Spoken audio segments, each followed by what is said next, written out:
All right, welcome back to the locally owned podcast, guys. I'm Chris Darcy, and today I'm joined by the beer godfather himself, Mr. Chris Enegren. Thank you. Chris, thank you for being here. Thanks for having me. Of course. So I'm just going to jump right into it because I'm super curious to find out, how did you initially get interested in brewing? I always liked beer. I mean, even from like a younger age, I remember my mom always getting me like O'Doul's or even like in the Budweiser non-alcoholic and drinking that when I was in like middle school. Yeah. Just loved the taste of it.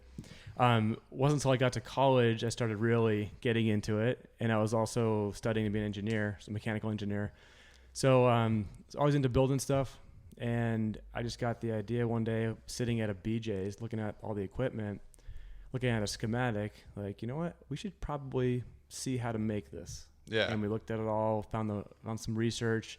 There's a home brew shop down the street from our school, so went in there, bought a bunch of stuff, and then from then on, I was just kind of stuck with it.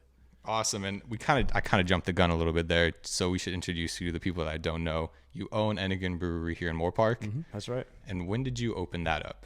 We opened that up in, 2011 we were open. Yes. 2011 you opened. And was that the physical location as it is in Moorpark now? So we're actually in the neighboring business park from when we first started off. Okay. So start off in a little 1,400 square foot warehouse, and then we ended up building up now it's around like 11,000 square feet, 12,000 in the neighboring business park. So same area. Got it. And I know you mentioned you saw at BJ's. Was that like the thing that set it off for you, that you decided, hey, I'm just going to go for it and open my own business? Well, it's funny with brewing. No matter what, anyone who starts brewing, the first time you make beer, I think everyone has the same idea. One day I'm going to start a brewery. And when you make like a cake or something, not like when I'm going to be a baker, or cookies, I'm going to be I guess baker for that too. But, Yeah. So we brewed our first beer. The first thing I thought was, this is fascinating. We were building this insanely cool apparatus. The science is awesome. There's so much history involved in it. At the end of this whole process, we're having beer, which is what we did anyways. We were building that or a car or something else. So I guess that, on top of the fact that I've always wanted to own a business, that just kind of cemented it together. So at that point, I just figured, I'm going to keep brewing. I'm going to keep doing this until I can figure this whole thing out, and we'll go big with it. So was that the first business you ever owned then? Yeah, that's the first one. Awesome, man. Was that scary for you initially, opening it up and just taking that jump to go for it? You know what? Originally, no. Going from our original to our current, that was a big deal. But when we first started off the company, that was when I was working at Medtronic as a process engineer. My brother was doing finance at Deloitte. My other partner was working for this online marketing company. So we all had like really legit jobs. Mm-hmm. And I was living at home. My parents moved out to Arizona. My brother Matt and I just lived there in the house. So we're making great money. And the whole idea was, we're going to save up to buy a house one day. That was why I was going to save my money. Yeah. But then we started home brewing a lot more in the garage. I built up this like fully automated system to the point where we wake up in the morning, walk outside, flip the switch, and we'd start brewing. It was way too easy. And it was cool because I was learning how to do control systems. So I was kind of helping my job out as I was going, and then building this really insanely cool brewery. And that's when we got together and we said, listen, we're doing well. We're winning a lot of contests. We're making some great beer. We've got the mechanics down. We can figure out how to build this thing easily. What do you got in the bank to where we could throw it down the table and we'll see what we could do? And we didn't have kids. We weren't married. And at that point, if we were to go paycheck to paycheck, we could survive. Yeah. So it wasn't really a big risk to us. So what we did is we figured out what we could do to build up a really small scale, kind of like a weekend brewing operation. We work during the week too. And we get that going and breathing on its own and moving. And then we go from that to the next step up. So you mentioned that you started in your garage. When did it transition? I mean, was it something you did personally for yourself and your friends at the start, just make yourself some beer? Or were you interested in like getting into competitions right off the bat? Well, when I first started off, that was on my friend's stove with a little the pots and pans style.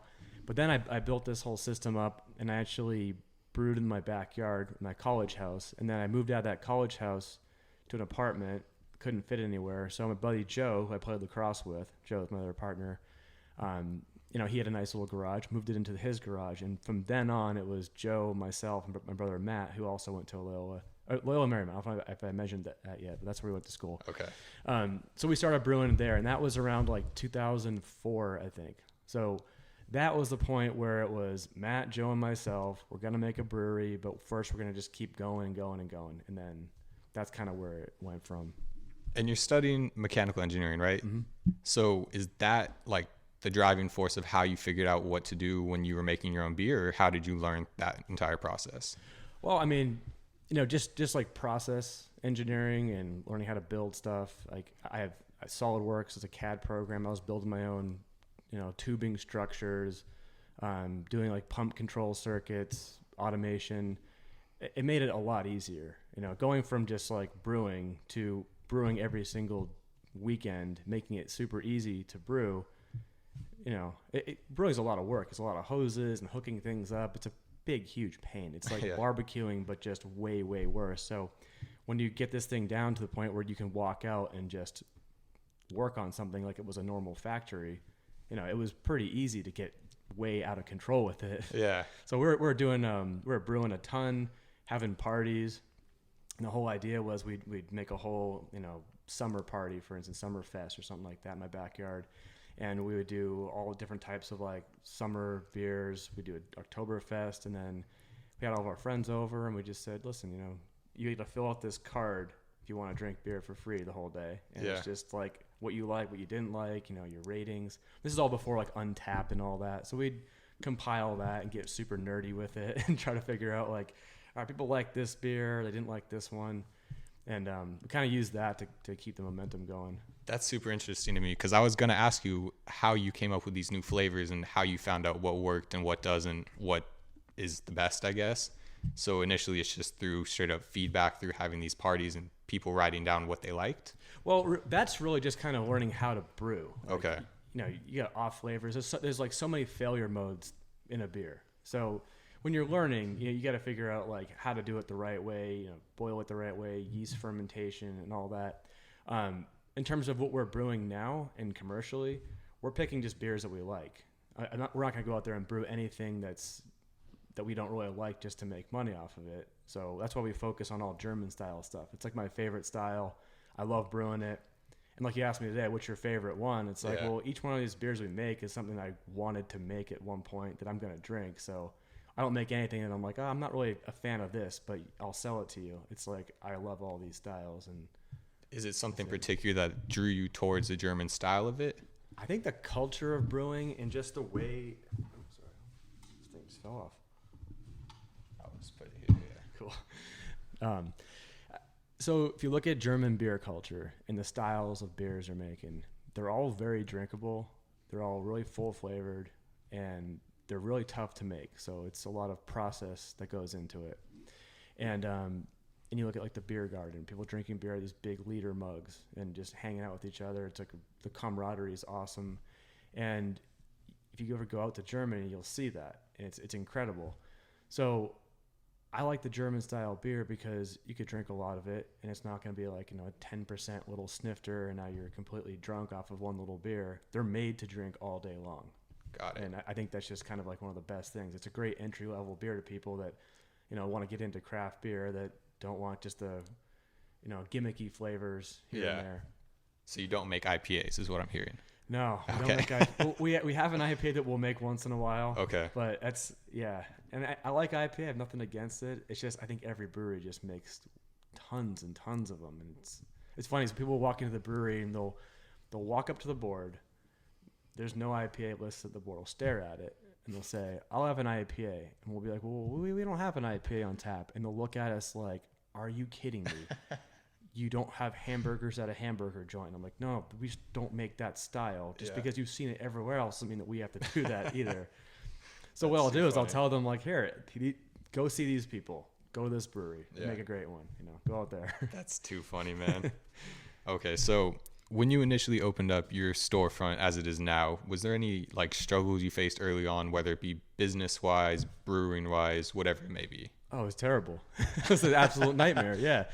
So when we first started off, this is when, let's see, I'm trying to think of who was in the area for breweries. We had Anacapa Brewing, who's been around for a while in Ventura, and Ladyface had just opened up, I think about a year before we did, and Surf Brewing, they're no longer there, but Surf Brewing was, I think they opened a month before we did, so they were still in their planning phase.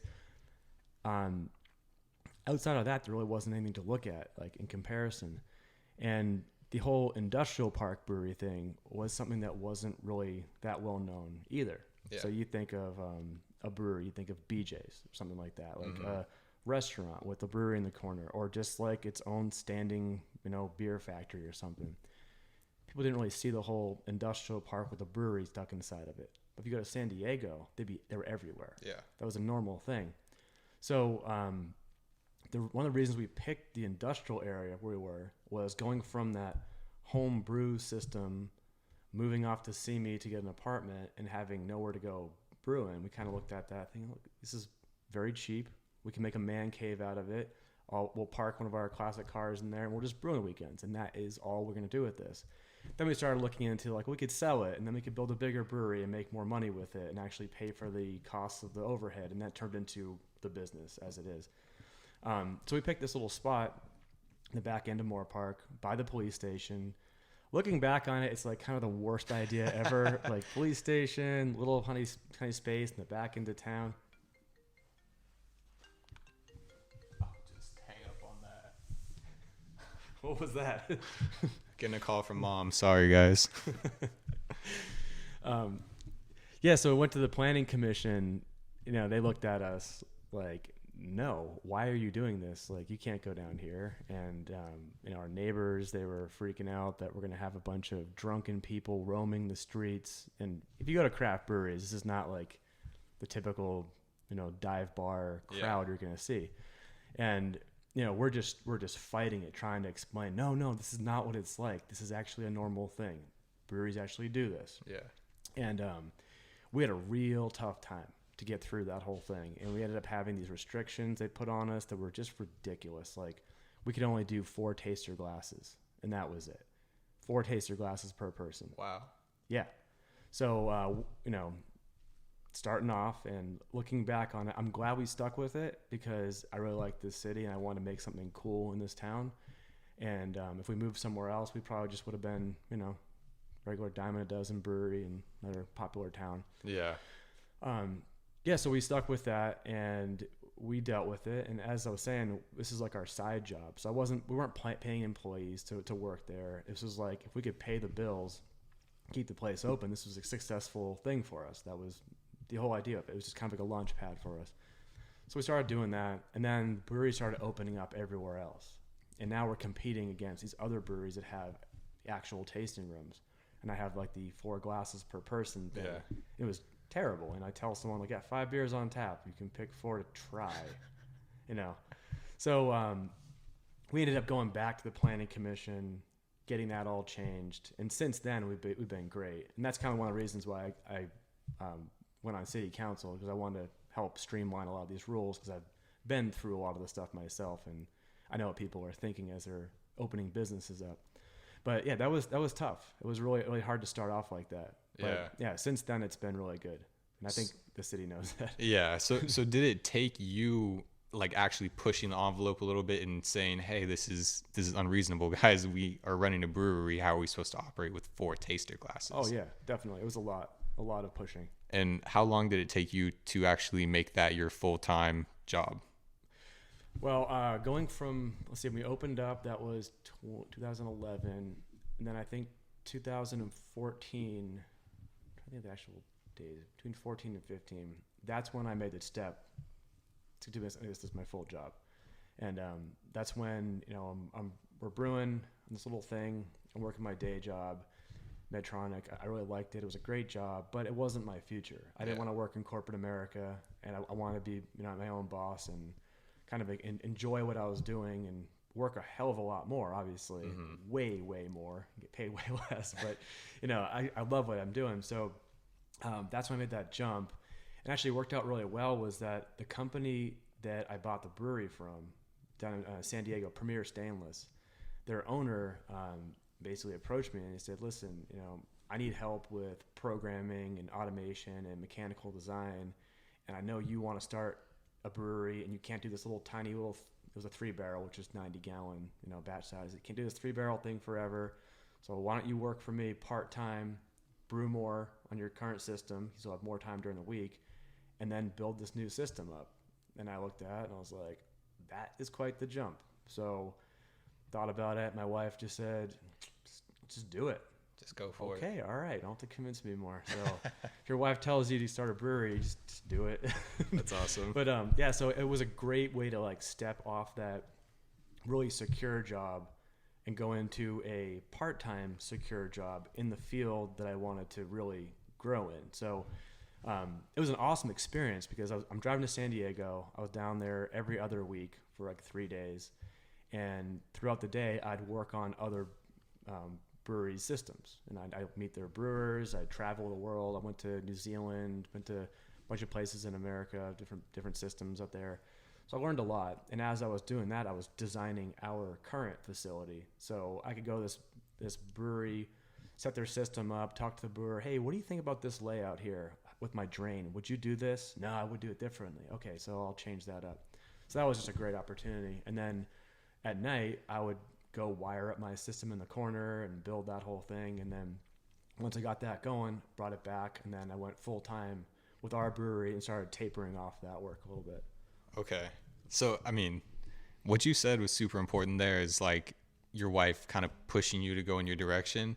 That's super helpful for, I mean, I don't know how many people are listening, but it's super helpful for people who are on the verge of wanting to start their own business. I mean, even myself being 21 years old, just having that drive to follow your passion is so important and so like valuable because you even said you took a pay cut to do it. Oh, yeah. And you have any regrets at all? Zero. Yeah. No, I mean, right now it's tough because we're all shut down and I'll be. And how have you dealt with that so far? Horribly. No, personally or the business? Both. I mean, okay, it's. I've never been more enraged in my life, but I'm glad we built the brewery out in the way we did because we're able to survive it better, I guess. So, we built our whole brewery out with pretty much zero loans. We took some investment from some close friends. I put a lot of money myself and my other partners put some money into. Parents did. So starting off, we didn't have any debt. So which was the best part is that we could look at this and say, all right, we're going to focus on German style lager, which is the most impossible beer to get out and sell. And we'll just stick with it until we can, build a secure company off of it. And that worked out really well. And now we're hit with all these shutdowns and we have this company which we don't have much debt at all. And it's big enough. We're distributing a lot. We have a canning system. We're able to do packaging. And we're able to kind of like rely on our packaging and our offsite distribution to really help us go.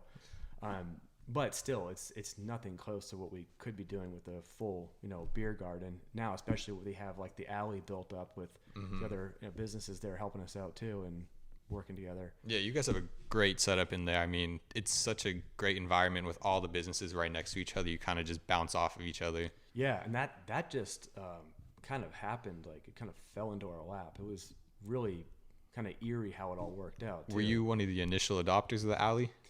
Well, actually, so the what happened was we were surrounded by a company called Laratech, and they're now up by Pennymac in Moorpark. Okay. They moved out. So anyways, there's 3 buildings where we are. There's our side, there's one across the street from us, and there's one across the main street, Zachary Street from where we are. Laratech occupied almost like 90% of that whole area. So we were kind of landlocked in by them. So if we wanted to grow and put more tanks in, I'd have to put more tanks in our tasting room. And if I did that, I have to move the tasting room. So the idea a while ago was we were going to do that project with Apricot Lane on High Street. And our tasting room was going to be down there. And I was going to put tanks in our current tasting room spot. And that's how it was going to work out. Well, obviously that thing got bungled, fell apart. And I was looking at this like, this is terrible because now we have no outlet. I can't grow. We're stuck here. That my best bet of expanding is just moving this whole thing somewhere else because I can't put any more tanks in this space. And then I hear, and as funny as my dad was telling me, like, I was really pissed about how the whole thing worked because I was really banking on it. Well, I had the drawings all put up. It was beautiful looking. I was just ready to go into it. And then someone tells you, like, hey, by the way, it's not happening anymore. Yeah. It's like the rug is pulled out from under you. So I remember my dad telling me, sometimes things happen for a reason. Like, and it's funny, I look back and I'm like, no, not this time. But I think it did because right after that, Laratech moves out and the whole place is just now vacant. And I'm looking at it like, wow, I have really cheap rent down here. We already have a following. The whole Main Street idea of driving past businesses, that's a thing of the past. Like, you go on your phone, you go through Instagram. That's the new Main Street right there. And like, you just MapQuest, that's just outdated myself. No, you just Google Maps it and you end up where it is. Your phone. Yeah, so it's great. So I didn't really care about the location too much, but the place just opens up, and then Luigi and Kim, who own Lucas Cellars, they came in like a couple of days later, and he just said, hey, I'm bringing my winery over from Oxnard, and I want to put it in this area, but I really don't want to like step on your toes and compete with you. So I want to see like if there's anything in this area, or that would be cool if I was close to you. And it just kind of like hit me like, oh my God, this is the thing right here. This is the sign. I said, no, you can come in as close as you can to us, and we can share a patio in the middle. Now all the people that come in that have, the husband or wife doesn't drink wine but drinks beer, now we ut a thing going. So we got them in there. They set up, got our licenses to have this nice alley in the middle, put tables out there. And then we recruited a restaurant that we actually serve beer to up in Solvang. He basically said, hey, if you guys want a restaurant down there, I'll come and help you out. Wow. And we were like, yeah, we were just going to ask you actually. And he came down, looked at a place. It's funny because he said it was too big. Yeah, this place it's good, but it's like a little too big for me.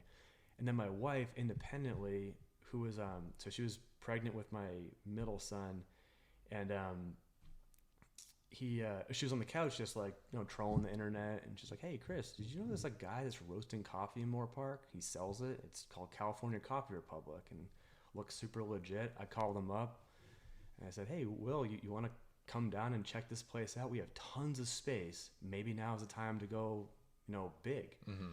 So he came down, looked at it. He ended up talking to Aaron, who owns the restaurant, and they said, let's just share the spot. So now we have both in one building. Yeah. And that really just kicked it off. And what really stinks is like everything really opened up during COVID. So yeah. And it was great when we could actually eat outside, but without the whole COVID nightmare, like who knows how crazy that would have been. Yeah. Hopefully we'll find out. We'll find out for sure. We'll find out for sure, cuz I know personally I've been to the California Coffee Republic as well, and they're amazing. And even inside is super cool. They have the big wall where they write and draw on it. Mm-hmm. It's a great atmosphere for everything. Yeah. So to go back to your brewery, and let's talk about flavors a little bit again. When you first started, how many flavors did you had? When we first started, we had one. I'd say we had two, but we had one, which is our German style alt beer. It's a Northern German ale. Really obscure style. It's like looking back at that, I'm like, you guys started off with the most obscure style in an area that assumes beer means IPA. Good job, guys. It's real wonderful. Yeah. But we went to Germany. We went to Dusseldorf, and that was our favorite style to home brew, alt beer. It's like an old style malty ale. And we went up there, and it was cool because in Germany, they don't have breweries that just make 1,000 different things and listen to what's trendy and on the internet and just make that. They just make one thing. Yeah. And it's like for the last 200 years, they made the same beer, and it's just damn good. So we're looking at that, and you can think of that, the whole business model of the places that sell one thing, they do it really, really well. We thought maybe we can do that with our brewery, and we'll just brew one beer, and that will be it. And then we kind of wussed out a little bit and thought, all right, we should probably make an IPA just so people will actually come by. Maybe. Yeah. But we always liked IPA too. And like I said, we were like the only brewery in the area at the time, so we weren't like copying everyone, or we weren't oversaturating that one style. Yeah. So we sold most of our beer as alt beer, anyways. So that's what we started off with. Now we got a lot more. Yeah, and that was gonna be my next question. Actually, is how many do you have now, if you know? We got about 12 right now. Usually we try to have 12 on the board. We've been getting totally slammed with our canning now, where we're trying to keep up with our stores are selling a lot more beer, so our core stuff is more of a demand, because I can't really put something on draft only and sell it just to go only like that. Yeah. So it's a little different with the rules right now. But we try to get like 12 up there. On a good day, we'll have 12 beers. And is it something that you like cycle through different flavors, or there staples on there? Yeah, we've got cores. So our core beers are lightest one, which is a Munich style Helles. Typical, like if you go to Germany and you just order beer, that's the one you'll typically get. Yeah, it's an incredible style. I love it. So we have, we've got Helles. That's our one of our main flagship ones. We've got Valkyrie, which is the only beer on the board that's been around since the beginning. Everything else is kind of cycled through, come and gone. So Valkyrie's been on since the beginning. Lagertha, that's our hoppy Pilsner. So that's kind of where we kind of blend a German style Pilsner with a little more of that IPA flavor. So a little hoppier. Nighthawk, it's our black lager. It really, really crisp, easy drinking lager with a nice dark flavor to it. Not like a stout though. It's not really chocolatey and heavy, but it's funny because it's like my favorite summer beer. People look at that and like, I can't drink that in the summertime. And I'm like, well, you drink iced coffee. That's dark too. What's wrong with that? So, yeah. But it's a really, really cool one. And then Hefeweizen. So Schoenertag. It's our Hefeweizen, Bavarian style Hef. I'm trying to think if I'm forgetting any of the cores right there. I believe that. Well, I think that covered most of it, I'm sure. And what I was actually going to bring up next is your partner John actually gave me a tour of the back of your brewery where you have all the tanks and the fermenters, right? Yeah. I noticed that they all have names on them. How did that come to be? So I grew up sailing, and you have to name a boat, otherwise it's just a really bad thing. So I name every machine we have at the brewery. They all have a personality to them, so everything gets a name. But our tanks, we have a kind of like a naming convention there. So our if you're standing in the tasting room looking into the brew area, that row there is all daughters. So daughters of employees and some of the owners. The middle row is all wives. And the back row is moms. And the other room is kind of a little bit of a free-for-all because some of the tanks actually came from the wife row over on that side, some from the mom row. And then two of them are two of our investors. We named after their wives. Oh, nice. So, yeah. Okay. Yeah, that's pretty cool because I saw that and I think he mentioned that they had the wife's name. So I just thought that was a pretty cool tribute to give out. Yeah. Okay. So here's one of my kind of sillier questions, I guess. Is there a way to drink a lot of beer without getting a beer gut? Totally. How do you do it? Work in a brewery. I promise you will work so hard that you cannot stick it on. I mean, look at me. I have nothing. You look good, man. That's funny. Okay. And that's the only way though. That's it. You have to work at a brewery. You have to work at a brewery. Sorry, guys. Yeah. Okay. And then I guess one of my final questions for you would be is you kind of already touched on it, but how has the community embraced you here in Moorpark, and how have you felt like the support from them? Oh, it's been great. I mean, the community's been awesome. Like they're there all the time, and most of our customers, I think, are just local people. Mm-hmm. And it's great just sitting down there and people just ride their bikes right in. Or on the weekends, you see a family come down with their kids and get coffee and hang out. And it's a great spot. It's a good family place. It's nice because it's one of the places where it's acceptable to have your kids spill over the floor because it's just outside, you know, and it's because I have kids. John's got kids. Brother's got one coming. So all of us, like, we selfishly are trying to make the place family friendly so we can hang out there with our kids, not have them drag us off. So, but yeah, the community's been awesome. It's just, I'm so glad we have this city to help out with. And it was nice because I always wanted Moorpark to have something fun in it. And this is like back in high school, like none of us wanted to move back here because we thought it was boring. And everyone always said, well, it's a bedroom community and that's why. And gotta ask yourself the question, like, if it's a bedroom community, why can't you go out for a beer in your community after you put your kids to bed, or come down with your family and have something local? Right. And the fact that we built this nice like beer garden is kind of inclusive for the whole family. I think that's really helped out a lot, and showing people that like, hey, this is what we can do in town. We don't need to have, we don't need to go across to other cities or to LA or anything to do something fun. We can go on the street and do the same exact thing. Yeah. And what are your plans for the future with Enegren? Well, we're continuing to expand always. I'm always putting new tanks in. We actually just built out a new expansion area, doubled our square footage over the last, probably 6 months ago we started that off. So built this new area out inside the same building, and basically I put a new tank pad down with all the cooling controls on it, so I can keep adding more tanks to it. Whereas before Laratech moved out, I was stuck with what we had. Now I could put in 12 more of these giant tanks and take us to a big, huge level of production. So now we have capacity to keep moving and keep growing. And actually got a new tank coming in this Friday. So nice. Yeah. So some more to it. So is it something you see yourself kind of keeping it with just one location? Do you see yourself opening up different storefronts along the line? Well, God, I mean, after this COVID thing, it makes me really wonder if I want to do another location somewhere. Because before this happened, my plan was get the new expansion up and running, and then immediately start looking for an offsite location somewhere different, outside of our area of influence. Yeah. But man, if I did that, we would be just dragging that anchor of rent, and so that would be really tough. So, eventually I'd like to do that. That'd be nice. But like I said, we don't even know what it's like operating at full potential with this whole alley, because we've all been tied, our hands are tied up behind our back the whole time. Yeah. And it's been really tough. So we'll see what happens. Yeah. And then as far as distribution goes, where are you guys right now?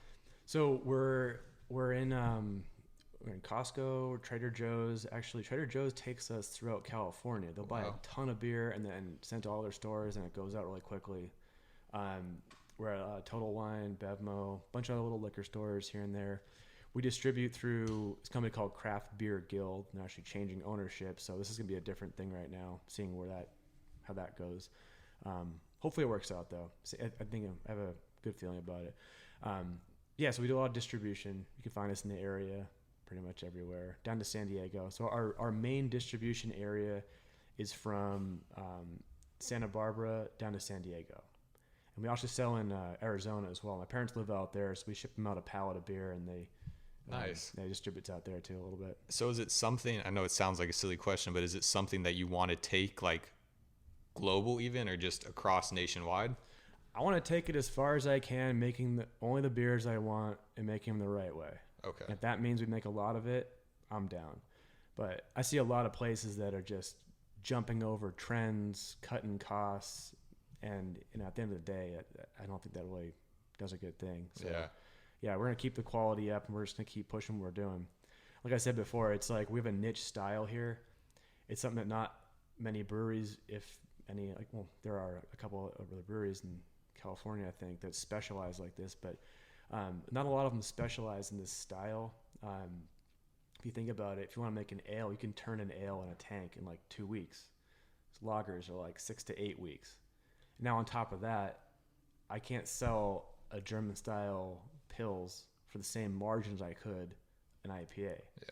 So you got to really like focus on that and make that a thing to actually make it work well. Got it. Yeah.